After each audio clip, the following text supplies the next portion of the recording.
bagaimanakah hukumnya seorang laki-laki memandang kemaluan istrinya? Kata Sulaiman ditanya. Terus Sulaiman berkata gini, Kitabul Ghusli, bismillahirrahmanirrahim. Kitabul Ghusli, bermula ini itu kitab menerangkan mandi. Kitabul Ghusli, bermula kitab menerangkan mandi. Jadi ini judulnya dulu. Kalimat ghusli, mandi. Mandi itu kalau agamanya kan ada yang sunat, ada yang wajib. Caranya begini kok idanya. Mandi itu kalau sebabnya mutaqaddim, maka mandi itu wajib. Contoh begini, mandi jinabat. Kan jinabat dulu kan? Mandi habis mandi wilada, kan mandi orang meninggal dunia. Itu sebabnya mutaqaddim, maka mandi itu berarti wajib. Tapi kalau sebabnya yang akan datang, sebab mutaakhir, berarti mandi itu sunat. Contoh mandi hari raya, mandi sholat Jumat. Kan kita mandi dulu kan baru sholat Jumat. Nah, jadi cara kaidahnya gitu. Bisa apa Pak ya? Jadi mandi itu kalau sebabnya duluan berarti menunjukkan mandi itu wajib. Kayak mandi jinabah kan, mandi habis orang wilada, habis selesai nifas, mandi kumpul suami istri itu kan sebabnya dulu. Nah, berarti baru mandi berarti wajib. Tapi kalau sebabnya itu belakangan, kayak mandi Jumat, mandi sholat itu kan kita mandi dulu. Baru sholat Jumat, mandi dulu baru sholat id, berarti mandinya itu sunnah. Nah, itu kaidahnya kayak gitu. Gimana? Mandinya orang Islam. Orang masuk Islam kan gini. Orang masuk Islam itu kan disunatkan mandi. Itu pengertiannya. Ini pengertiannya kalau selama dia dalam kafir itu tidak melakukan hal-hal yang mewajibkan mandi. Tapi kalau dia selama kafir sudah anak beranak kan, terus masuk Islam, berarti mandinya wajib. Cuma dua, berarti sunat mandi karena Islamnya, sunat mandi karena hal-hal yang sudah lampau yang dia melakukan kewajiban mandi. Itu nanti kita bahas belakang lah itu. Sebetulnya kadang-kadang ini mandi kan masih panjang ini mandi. Kayak kemarin haid itu kan disentil dikit Imam Bukhari kan, padahal nanti ada bab haid panjang nanti itu kan. Nanti bab haid itu nanti panjang. Kitabul Ghusli, bismillahirrahmanirrahim. Kitabul Ghusli bermula ini kitab menerangkan mandi.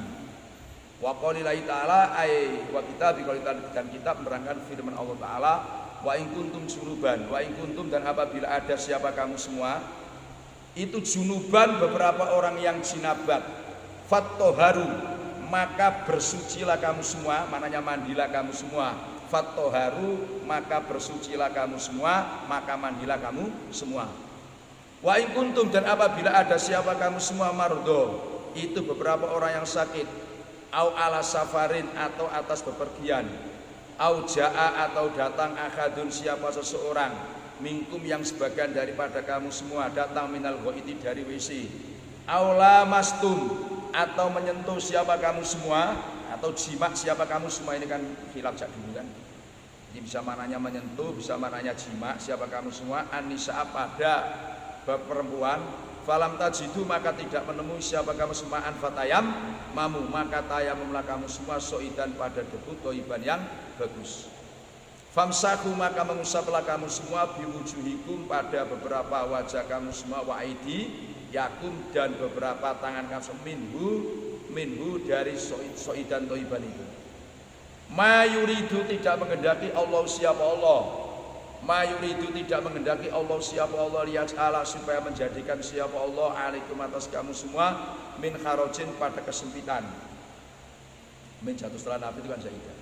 Walaki yuridu tapi menghendaki siapa Allah liyutahhira supaya mensucikan siapa Allah kum pada kamu semua, wa yutimma dan menyempurnakan siapa Allah nikmatahu pada nikmatnya Allah alaikum atas kamu semua, la'alakum mudah-mudahan kamu semua itu tashkuruna syukur siapa kamu semua. Surat Al-Maidah ayat 6. Wa in kuntum junuban apabila ada siapa kamu junuban, itu beberapa orang yang jinabah. Jadi gini, lafaz junub itu lafaz yang aneh, antik. Untuk mufrad, mudzakkar, muannats, jamak ya junuban itu. Karena diperlakukan kayak masdar. Nah, masdar itu kan kayak apapun tetap dia menetapi mufrad.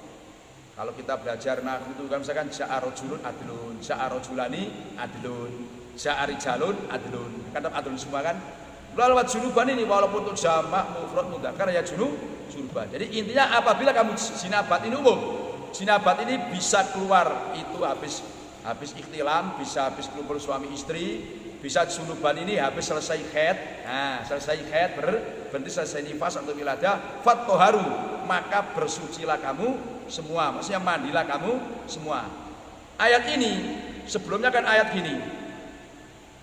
Ya ayyuhalladzina amanu idza qumtum ila sholati faghsilu wujuhakum ila akhir.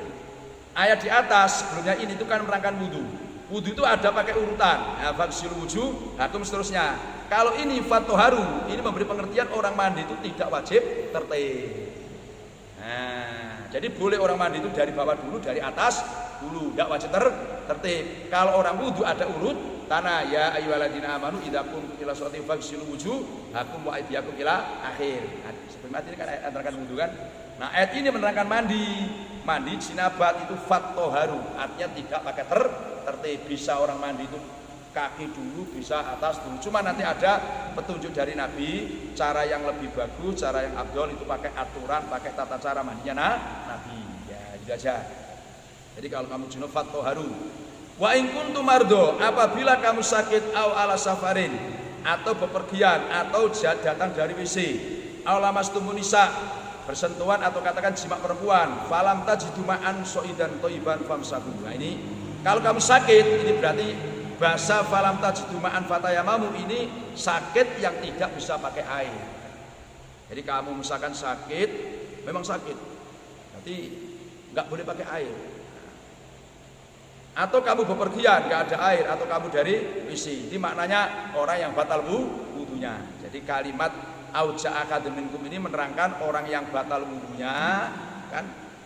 Aula mastumunisa, kalau madhab Syafi'i itu kan sentuhan perempuan, kalau madhab Hanafi jima, terus nggak ada air fatayam mamu, maka tayamumlah kamu semosoidan koi iban pakai debu yang bagus.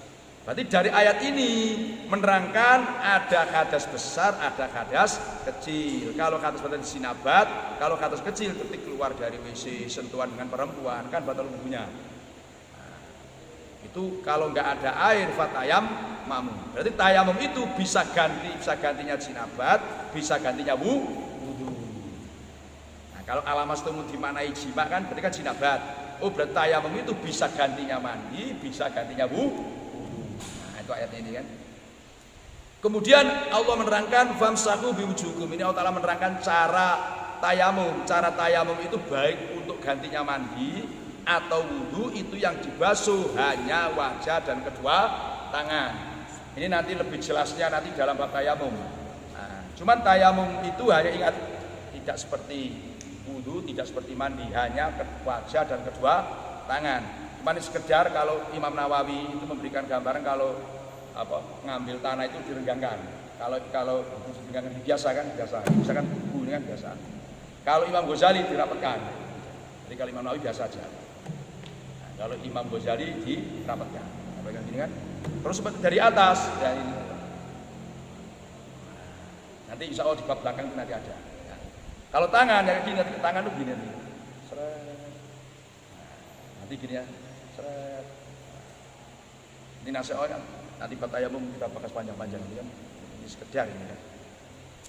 Jadi intinya tayamum itu bisa gantinya wudu, bisa gantinya apa? Mandi. Kemudian Allah menjelaskan kenapa Allah Ta'ala wajibkan mandi bagi yang jinabat atau hadas kecil wudu kalau nggak ada air tayamum. Itu Allah itu bukan kok membuat kita susah, sulit itu enggak. Tapi justru Allah walaki yuridu tahirum, Allah ingin mensucikan kamu. Ini memberi pengertian bahwa toharo itu juga mensucikan secara maknawi dan secara hisi. Secara hisi kita akan bersih, lahiriah. Secara batiniah kita juga suci. Karena wudu itu termasuk menghapus dosa. Wudu itu ketika basuh muka itu kan rontok dosa muka. Ketika basuh tangan, rontok di tangan dan seterusnya. Jadi intinya Allah ingin mensucikan kita dohir, batin. Dan Allah ingin menyempurnakan nikmatnya. Di mana letak kesempurnaannya? Umat-umat dulu itu kalau nggak ada air nggak boleh tayamum, nggak boleh tayamum. Nah, jadi nggak ada air umat-umat dulu kalau nggak ada air nggak boleh tayamum. Jadi tayamum termasuk kehebatan khosois daripada umat Rasul. Jadi umat-umat dulu jangan balik kalau ada air ya sudah, nanti kodok nanti. Walau berhari-hari ya kodok. Kita kan enggak ada air boleh tayamum. Maksudnya waliti manikmatau alaikum la'alakum tas syukuru. Nah, supaya barangkali kita ini syukur, alhamdulillah diberi kemudahan oleh Allah. Wa qoulihi, dan firman Allah jalla dzikruhu, jalla kalim agung dzikruhu, apa namanya Allah, sesebutannya Allah, namanya Allah. Ya ayyuhalladzina, orang-orang amanu yang beriman, siapa? Alladzina la taqrabu, jangan mendekat siapa kamu semua as-sholata, pada sholat. Ada yang mengatakan sholat ini tempat sholat, jadi ada dua maknanya. As-sholata, pada sholat, atau sholat dimaknai tempat sholat. Wa antum, kali bermula kamu semua itu sukara, beberapa orang yang mabuk. Hatta ta'lamu, sehingga mengetahui siapa kamu semua, kamu tahu, kamu faham, ma pada barang. Takuluna, yang mengucapkan siapa kamu semua pada ma. Wala junuban, dan tidak beberapa orang yang jinabat ila abiri sabilin, kecuali beberapa orang yang menyeberang jalan. Jadi kalau dimaknai sholat berarti ila abiri sabilin, kecuali musafir. Kalau dimaknai as-sholat maknai tempat sholat berarti ila abiri sabilin, orang yang menyeberang jalan. Hatta taghtasilu, sehingga mandi siapa kamu semua. Wa in kuntum, apabila ada siapa semua itu mardo au ala safarin au ja'a, atau datang akhadun siapa seseorang minkum minal ghaiti, dari WC, au lamastum, atau menyentuh atau jimak siapa kamu an-nisa, falam tajidu, maka tidak menemui siapa kamu semaan, fatayam ma'mu soidan toiban, yang bagus, famsahu biwujuhikum wa aydiyakum, innallaha kana afwan ghafura. Sesungguhnya Allah, sesungguhnya Allah itu kan ada siapa Allah itu afwan, dat yang maha pemaaf, ghafuron, dat yang maha pengampun. Kalau dalam urutan Al-Quran ini kan surat An-Nisa ayat 43. Mestinya urutannya itu kan An-Nisa dulu dalam Al-Maidah, tapi Imam Bukhari ini menyebutkan surat Al-Maidah dulu baru An-Nisa.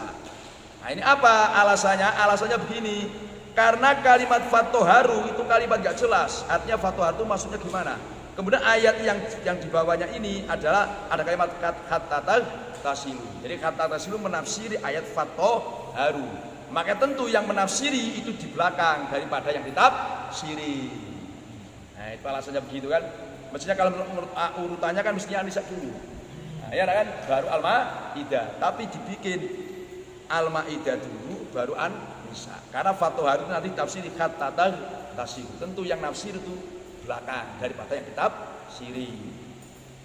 Jadi ya ayyuhalladzina amanu, hai orang-orang yang beriman. Nah, ini memberi pengertian setiap ayat yang ada kalimat ya ayyuhalladzina amanu, isinya kalau tidak perintah pastilah larangan. Jadi la taqrabus sholat, kamu jangan mendekati sholat. Ini makna yang pertama, kamu jangan mendekati sholat. Wa antum sukara, berarti orang yang mabuk itu kamu jangan sholat, nanti bahaya, ngawur nanti kamu ngomong kamu. Samping kamu kan dalam keadaan mabuk itu kan berarti apa? Tamyiznya itu kan hilang. Orang mabuk itu kan tamyiznya hilang. Nah, berarti dia orang seperti ini, sholatnya kan ngawur nanti kan. Katakan kalau dalam fikih itu kan kajian fikih itu kan, kalau memang mabuknya itu mutaaddi berarti dia wajib qadha. Kalau sampai menghabiskan waktu sholat karena ngawur, dia memang sengaja mabukan. Sampai waktu sholat habis. Tapi kalau mabuknya dia nggak tahu, minum apa dia nggak tahu terus mabuk. Sampai waktu sholat habis, berarti kan tamyiznya nggak ada, berarti dia nggak wajib sholat. Itu bedanya. Karena syaratnya orang sholat itu kan mukalaf. Toh dia mukalafnya nggak ada karena mabuk.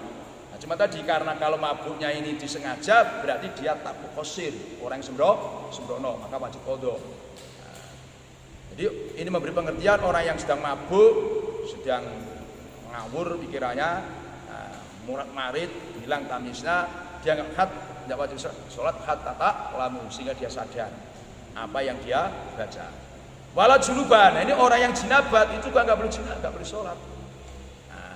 Illa abir sabilin. Nah ini yang tadi mengartikan bahwa kalau illa abir sabilin itu as-sholat dimaknai sholat, berarti illa abir musafir. Kecuali kalau kamu bepergian nggak ada air, maka tayamumlah. Cuman kalau abir sabilin dimaknai menyeberang jalan, boleh. Kamu walaupun jinabat itu kan nggak boleh sholat, nggak boleh dekat-dekat dengan tempat-tempat sholat, kecuali kalau nyebrang jalan. Makanya orang jinabat itu tidak boleh menetap di masjid, cuman boleh lewat di masjid. Nah, ini dalilnya kan illa abir sabilin, kecuali orang-orang yang menyeberang jalan. Jadi masjid terus kita jinabat nyebrang lewat sudah lewat. Hatta taghtasilu, sehingga kamu mandi. Nah, wa in kuntum mardo, kalau kamu sakit, awal kayak tadi kan orang sedang sakit tidak bisa pakai air, yo tayamum. Atau bepergian nggak ada air, yo tayamum. atau dari WC, ini berarti menerangkan yang membatalkan wudu, atau bersentuhan perempuan atau jima. Ada ayat fatayam mamu soidan koiba. Babul wudu'i, bab wudu qoblal ghusli, dalam sebelumnya mandi. Nah, ini aturan yang ditunjukkan Rasulullah. Walaupun orang mandi itu tidak ada pakai tertib, tidak wajib urut, boleh anggota mana saja. Cuman ada kaifiyah yang ditunjukkan Rasulullah. Babul wudu qoblal ghusli, sebelumnya mandi. Qala Imam Bukhari hadatsana Abdullah ibn Yusuf qala Abdullah akhbarana Malikun an Hisam ibn Urwa an Nabi, dari bapaknya Hisam an Aisyata dibadali zaujin Nabi sallallahu alaihi wasallam. Ana nafsunya Nabi sallallahu alaihi wasallam itu kan ada siapa Nabi itu idza tasala, apabila mandi siapa Nabi minal janabati, dari sinabat, bada'a maka memulai siapa Nabi, isinya memulai fagosala. Nah, fagosala ini menafsir lafaz bada'a. Fagosala maka membasuh siapa Nabi yadai, pada kedua tangannya Nabi, sumaya tawadhu, wudu siapa Nabi, kama yatawadhu, sebagaimana wudu siapa Nabi li sholat, untuk sholat. Sumaya itu khilu, memasukkan siapa Nabi asobi'ahu, pada beberapa jari-jarinya Nabi, filma'i, dalam air. Fayukhallilu maka menyela-nyelai siapa Nabi biya dengan asobi'ahu usula sya'rihi, pada beberapa pangkal rambutnya Nabi, pada beberapa pangkal rambutnya Nabi. Sumaya suku, kemudian menuangkan siapa Nabi pada air, maksudnya dibuang karena maklum. Sumaya suku, menuangkan siapa Nabi pada air, ala roksi, atas kepalanya Nabi, salasa ghurafin, dengan 3 cibuan, biadai, dengan kedua tangannya Nabi. Sumayufidu, kemudian menuangkan siapa Nabi alma, pada air, ala jildihi, atas kulitnya Nabi, ditauhidi kullihi, kan supaya mantap bahwa orang mandi itu kullihi semuanya, jildihi kullihi semuanya, jildihi.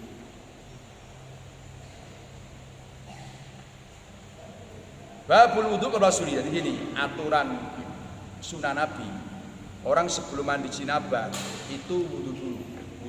Nah, orang jinabat itu ada 2. Pertama, dia punya jinabat juga punya hadas kecil, itu yang banyak.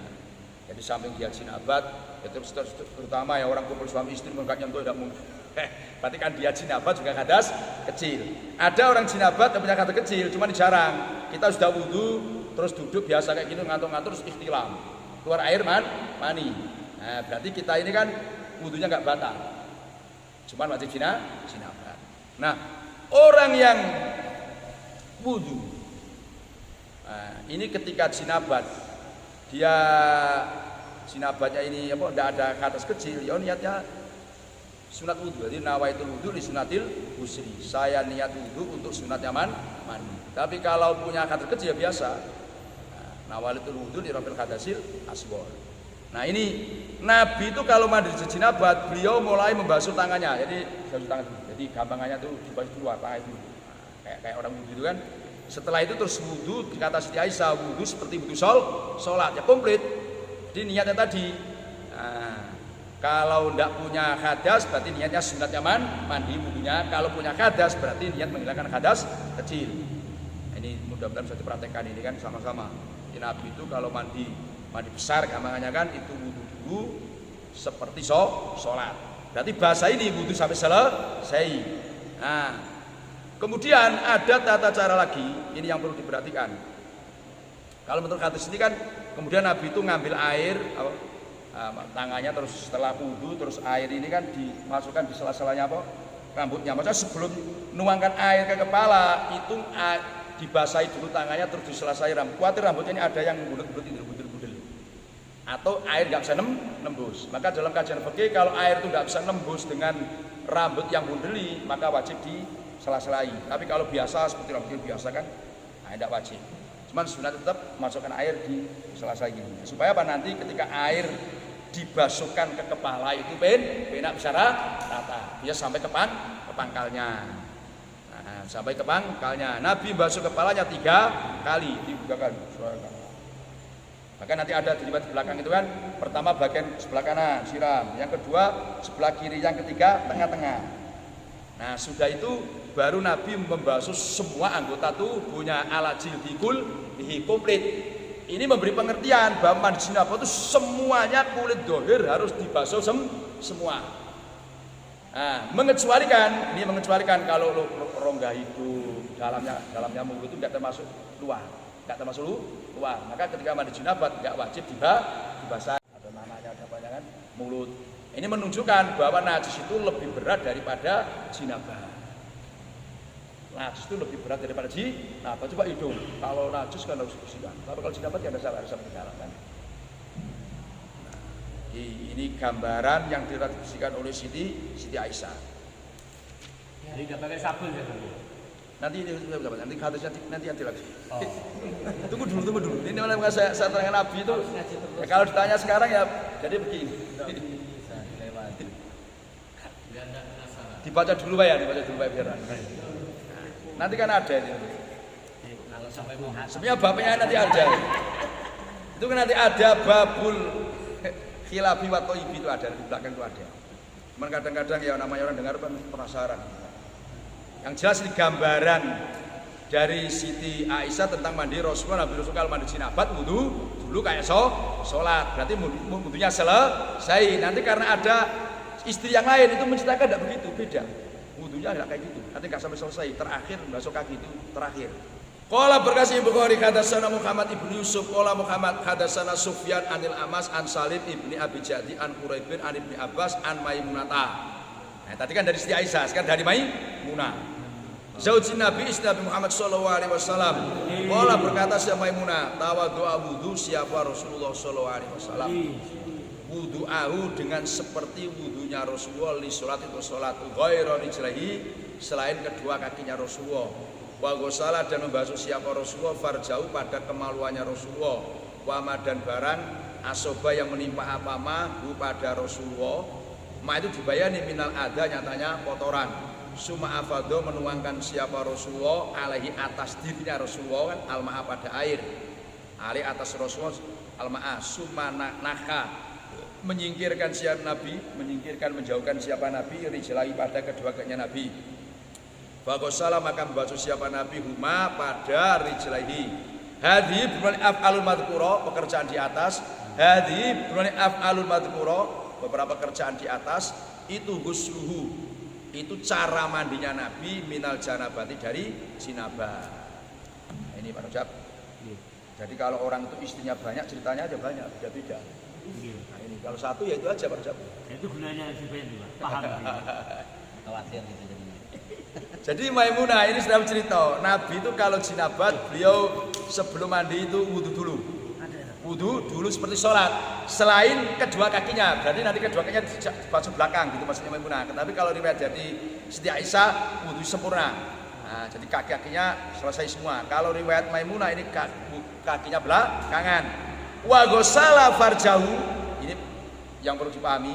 Nabi membasuh kemaluannya dan wama asobau minal ada dan kotoran-kotoran yang menimpa jasadnya Nabi. Ini ada dua gambaran. Satu, ketika Nabi jinabat wudu dulu. Wudu dulu berarti boleh orang wudu itu boleh tidak harus kotorannya dihilangkan. Misalkan gini, badan kita ini ada kotorannya. Terus wudu dulu. Setelah wudu baru menghilangkan kotoran itu boleh. Yang penting ketika menghilangkan kotoran tidak menyentuh hal-hal yang membatalkan wudu, katakan kemaluan. Nah, itu maksudnya gitu. Ada boleh begini. Kalimat wa ghusala farjau itu kan pakai huruf atau wawu. Nah, huruf atau wawu itu namanya limutlaqil jam'i. Bisa maktub duluan, bisa maktub alaih duluan, bisa bersama-sama. Jadi maksudnya gini, Nabi itu sebelum wudu, beliau ini membasuh kemaluannya dulu. Nah, jadi kemaluannya kan kotor dibasuh dulu. Terus mana badan-badan yang kotor-kotor dibasuh dulu. Setelah itu baru wudu. Supaya ketika wudu nanti tidak menyentuh hal-hal yang membatalkan wudu. Jadi sekali lagi ini gambarannya Nabi wudu dulu baru kalimatnya kan wa ghusala farjahu. Ini memberikan pengertian satu bahwa orang wudu itu tidak harus menghilangkan kotorannya dulu. Jadi misalkan orang kencur tapi belum cebok, wudu dulu baru cebok. Tidak masalah. Nah, itu masalah kan? Atau boleh ghusala farjau ini membersihkan najisnya dulu, kotor-kotor dulu, baru dia wudu. Nah, ini yang bagus seperti itu. Jadi yang bagus orang kalau mandi jinabat itu ada kotorannya, maaf ini barangnya itu dibersihkan dulu semua kotorannya kan. Nah setelah itu wudu nanti mandi. Jadi sehingga mandi yang pertama ini artinya sudah airnya itu mutlak, benar-benar mutlak, tidak campur dengan macam-macam. Nah ini jadi mandi itu harus hati-hati. Artinya gini, ketika kita mandi itu kan harus bersih. Nah, berarti mandi kan antara air dan badan kita kan nggak ada penghalang kotoran. Nah, sehingga tentu airnya mutlak dan insya Allah sudah dipastikan adalah suci dan mensucikan. Maka ada share-nya Usbah yang share beliau. Itu ya mungkin barang nanti ada di belakang itu ada, bisa kita bakar di belakang baknya ada. Tapi yang jelas yang ditunjukkan Rasulullah menurut Maimunah ini adalah bisa kotorannya kita bersihkan dulu, kita barangnya terus wudu, terus mandi kepalanya, basuh 3 kali, terus wajah saatnya. Nah wudunya ini terakhir menurut riwayat ini kakinya tidak dibasuh dulu, berarti terakhir. Ini isyarat bahwa supaya yang terakhir itu adalah pekerjaan wudu, yaitu basuh kaki. Maka boleh wudunya itu kayak Siti Aisyah tadi selesai dulu sempurna. Boleh wudunya itu terakhir adalah basuh kaki, selesai mandi dulu baru kaki. Cuman yang masyhur kan, yang masyhur yang dipakai yang banyak itu adalah Siti Aisyah. Ini wudunya selesai. Nah, karena apa wudu itu sunatkan mualah itu alasannya. Itu sebenarnya mualah kan, supaya mualah. Maka wudunya selesai baru mandi. Nah kemudian orang yang punya 2 kewajiban mandi, misalkan gini, ini maaf ini kan, orang punya 2 kewajiban mandi, dia maaf ini habis kumpul suami istri, terus istrinya main, terus suci, nanti dia berikan 2, dia tadi kan jinabat, terus istrinya main selesai. Nah ini bisa niat satu aja boleh, niat satu karena sama. Tapi kalau mandinya itu antara sunat dengan yang wajib, contoh gini, kita habis kumpul suami istri terus Jumat, mau sholat Jumat, tadi kan ada 2 mandi sunat dengan mandi wajib, maka niatnya harus 2. Maksudnya supaya dapat dua-duanya gitu loh kan, yo niat mandi Jumat, yo niat mandi jinabat, supaya dapat kedua-duanya. Mandinya gimana? Jadi satu boleh, sekali mandi 2 niat boleh, atau yang bagus yang lebih utama mandi jinabat selesai, sudah mandi jinabat niat mandi lagi, mandi untuk sholat Jumat malah bagus. Nah, cuman kata Mbak Hujan, wah air susah sekali ya, sekali berdayung 2 pulau, ya harus jalan. Kalau wudunya baik. Apa? Wudu tadi sebelum mandi kan wudu. Iya. Dan mau sholat wudu lagi itu. Enggak kan. Yang penting ketika di tengah-tengah enggak melakukan hal yang batalkan wudu, terus enggak wudu lagi. Ini yang repot tuh. Kangelan repot enggak? Enggak wudu lagi. Makanya tadi kan sebelumnya mandi dibersihkan dulu yang kotor-kotoran ini kan, sehingga nanti mandinya kan tinggal sore-sore enggak menyentuh. Tidak menyentuh gitu maksudnya kan. Ketika mandi tidak menyentuh hal-hal yang batalkan wudu. Makanya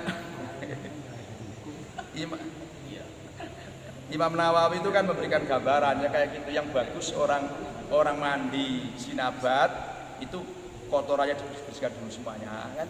Nah, terus wudu, terus melakukan kayak tadi supaya di tengah-tengah perjalanan tidak menyentuh hal-hal yang membatalkan wudu. Babu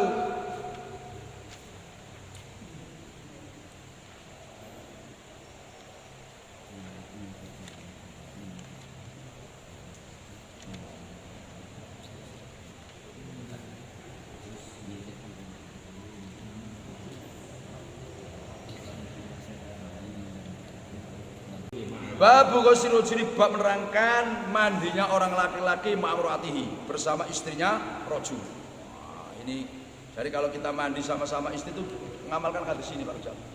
Jangan mandi sendiri-sendiri bersamaan. Babu ghuslul junub ma'muratihi.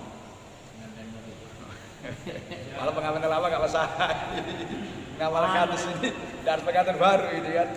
Qala wa Bukhari hadatsana Adam ibnu Abi Iyas qala Adam hadatsana ibnu Abi Dzibin an Zuhri an Urwa an Aisyah qala Aisyah kuntu ada siapa saya agtasilu itu mandi siapa saya anak saya wa Nabi dan Nabi Muhammad sallallahu alaihi wasallam min inain dari wadah wahidin yang satu, min inain itu dari wadah wahidin yang satu, min qadahin nyatanya wadah air. Jadi inain dibayani min qadahin nyatanya wadah air.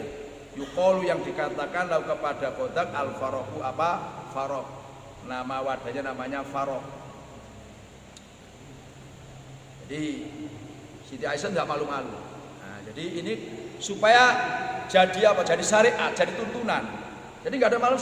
Saya ini mandi dengan Nabi itu sama-sama. Kuntu al-tasu anawan Nabi Muhammad min ina'in wahidah, dari tempat yang satu. Kalimat dari itu berarti sama-sama nyibu air.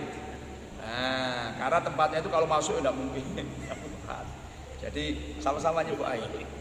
Nah, jadi saya mandi dengan Nabi itu min ina'in wahid, katakan satu pola. Nah, kalau sekarang kan pola kan sama-sama. Ini hadis ini diambil kesimpulan boleh seorang laki-laki mandi dengan perempuan satu wadah, katakan satu pola serempak. Nah, ini ijma ini kan. Yang kedua, boleh kita mandi habis bekas laki-laki atau laki-laki bekas perempuan, sama saja. Nah. Kemudian ini dari hadis ini diambil kesimpulan, maaf, orang mandi itu kadang kayak itulah kan. Jadi mandi suami istri itu boleh, gampangannya melihat melihat belat itu boleh. Nah, melihat telanjang belat itu boleh. Ini hadisnya ini. Jadi kalau kita mandi dengan istri telanjang belat ya ini hadisnya. Makanya ada begini.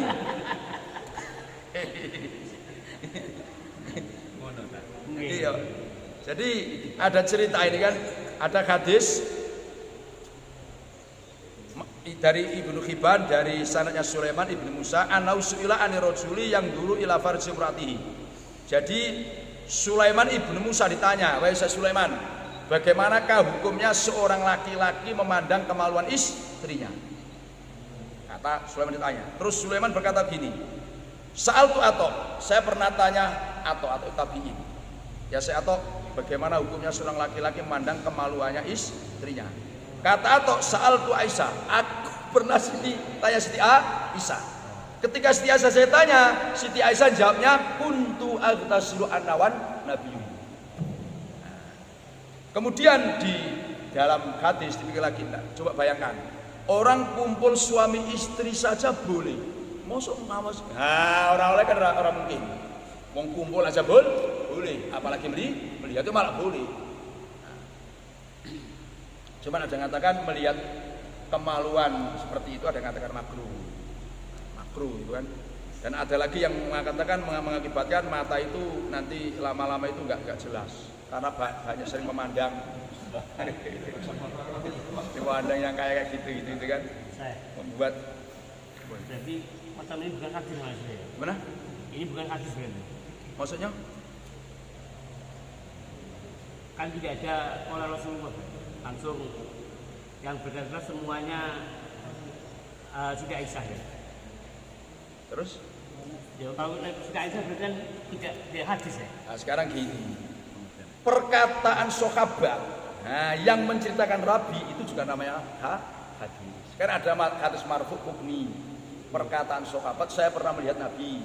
Nah, seperti kan saya mandi dengan Nabi, kan sudah Siti Aisyah. Itu namanya hadis marfu hukmi. Dia kan menceritakan akwal dia dengan Nabi. Toh hadis itu termasuk menyangkut memberitakan akwal Nabi. Maka dalam hadis itu kan ada langsung Nabi yang berkata, ada sahabat mengatakan perkataan, itu namanya marfu. Nah, secara hukum namanya marfu, sandarkan kepada yo hadis hukum. Bisa dikatakan asar ya? Boh? Asar. Ya asar, cuma termasuk hadis. Hadis kalau langsung berhubungan dengan Rasulullah, Pak. Takdirnya Aisyah itu kan melakukannya dengan Rasulullah, itu hadis.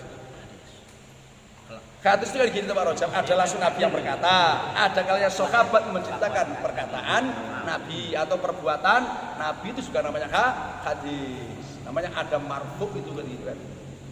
Secara hukum dia memang doyan aku Siti Aisyah, cuman kan menyandarkan pada Nabi, itu juga hadis juga. Maka bisa untuk menjadi dasar.